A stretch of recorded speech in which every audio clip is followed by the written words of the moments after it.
Carl, we just had a little meeting about the book that we're going to write.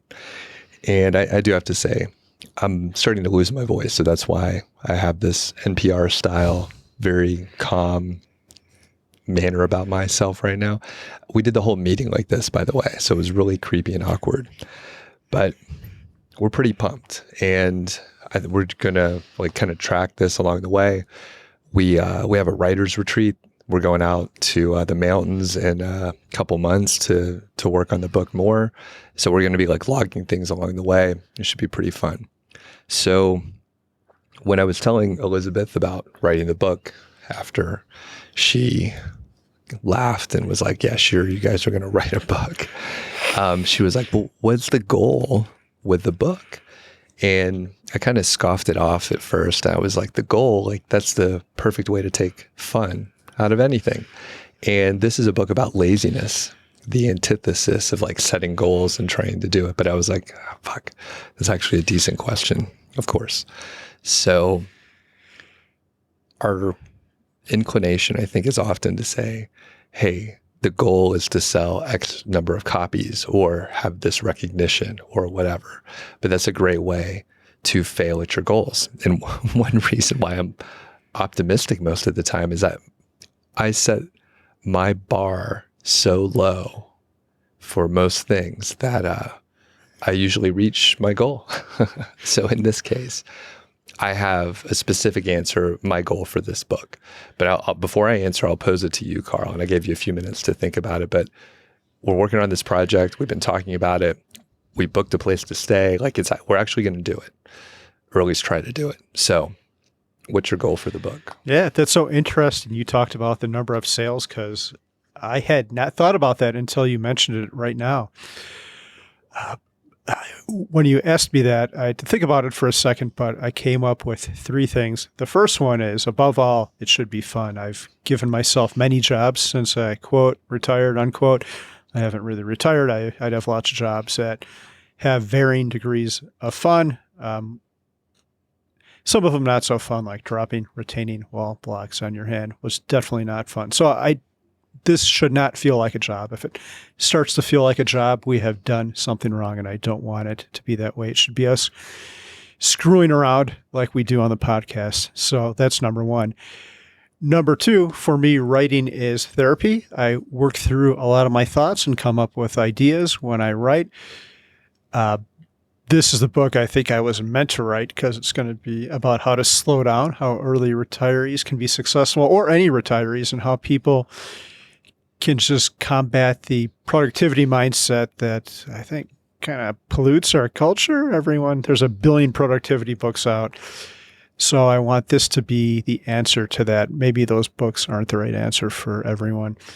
And finally, it would be cool to actually help some people. I've made lots of mistakes. I haven't done a lot of stuff right. So it would be cool if someone said, hey, I was about to retire. I had this high energy job and I read your book and it really helped me transition to a successful retirement.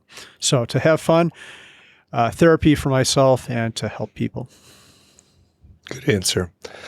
Luckily, a lot of that lines up. So I want to have fun doing it.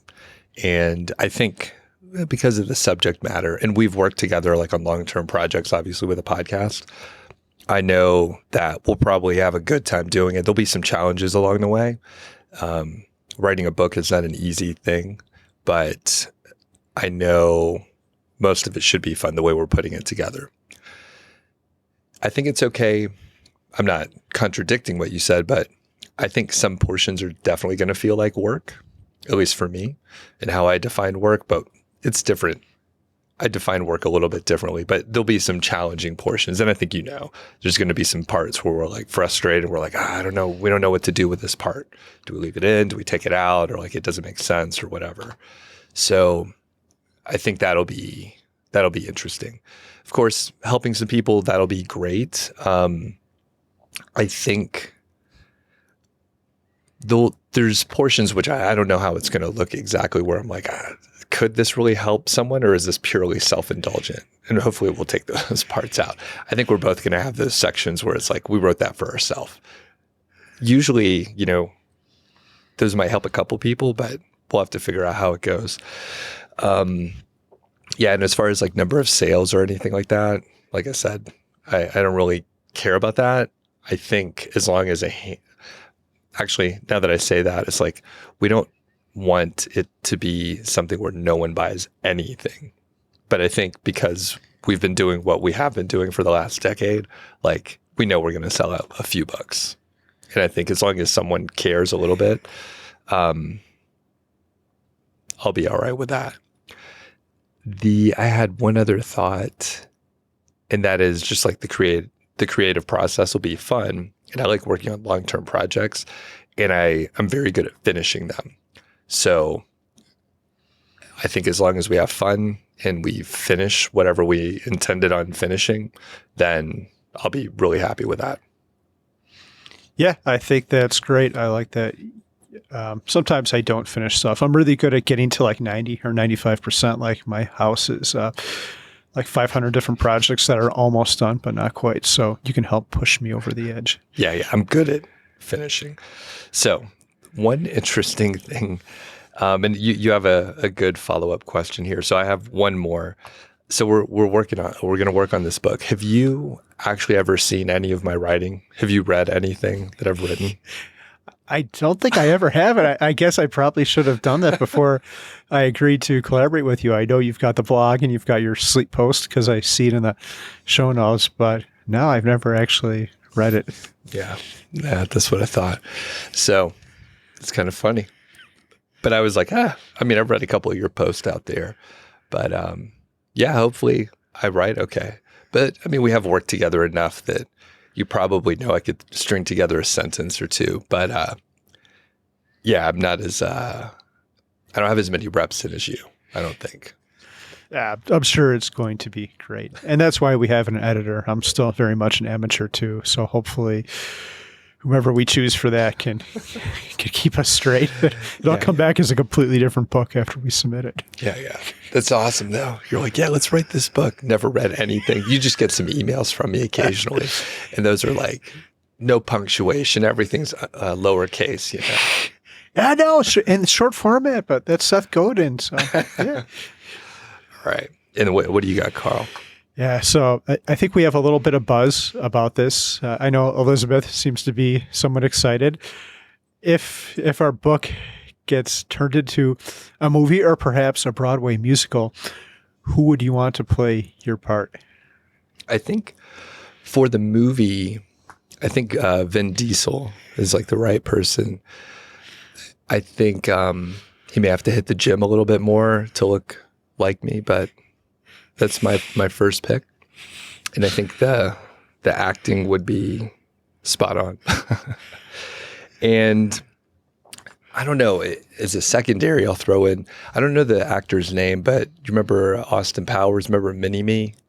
Yes, Vern Trailer or something like that. Right. Vern something. Okay, yeah. So I think he'd do a good job, and I'm thinking about the hair. I'm just thinking about that mainly.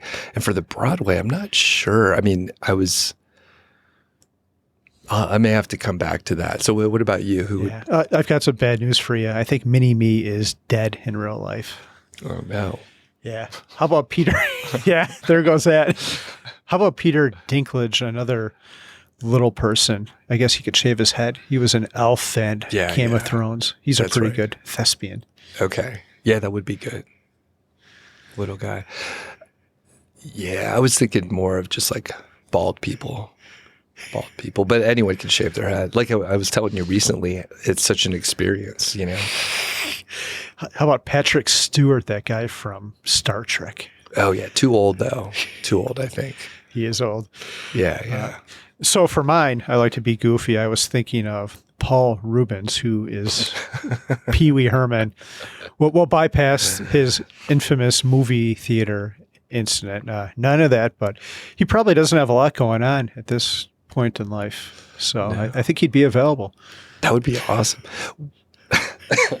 Would he play you as Pee Wee Herman a little? Like, would there be some bleed over from his Pee Wee Herman days? I think he would. Like, remember? Did you ever watch that show? Yeah.